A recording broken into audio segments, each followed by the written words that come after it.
The theory one world, one brain means Alami Ummah and Muslim Ummah is all about one syllabus and a journey of human race which is based on two dimensions, the spiritual and material.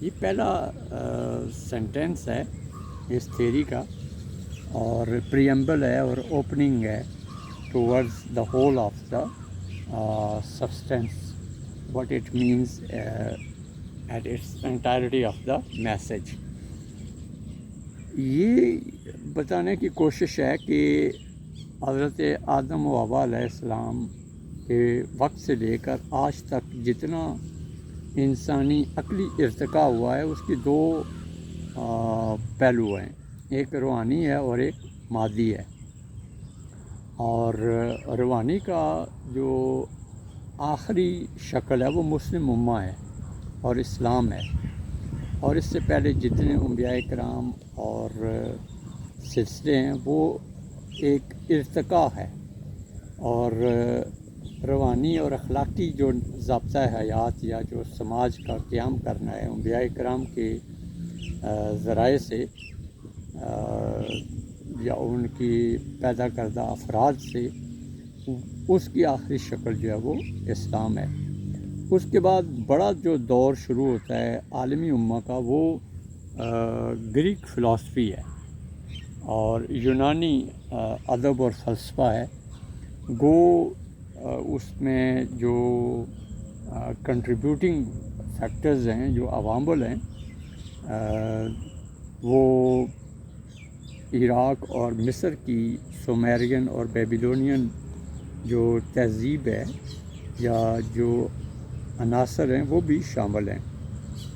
اس کے علاوہ زوریسٹرینس بھی ہیں ایران فارس سے، اور Chinese philosophy بھی ہے، Germans بھی ہے، اور مختلف ذرائع ہیں. لیکن بڑا جو علم اور ادب اور تخلیقی اور مادی ذرائع سوچ کا جو منبع ہے یا جو سرچشمہ ہے، یا جس سے فلسفے اور ادب کے اور تخلیقی علوم کے اور تخلیقی سوچ کا جو سفر شروع ہوا وہ یونان سے ہوا. اور یونانی جو ایج ہے اس کو میں نے فلاسفرز ایج کہی ہے، اور وہیں سے تخلیق کا اور تخلیقی اظہاریوں کا آغاز ہوا.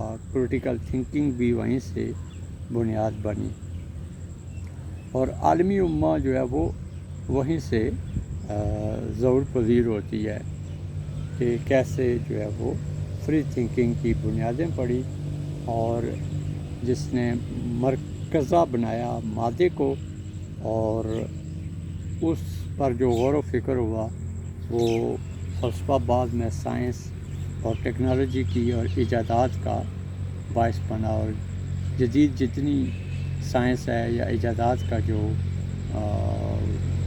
پہلو ہے وہ ہمیں بڑا جو سورس ہے وہ یونان سے ہی ملتا ہے. تو اسلام مسلم امہ ہے اور روحانی ارتقاء کا نام ہے، اخلاقی ارتقاء کا.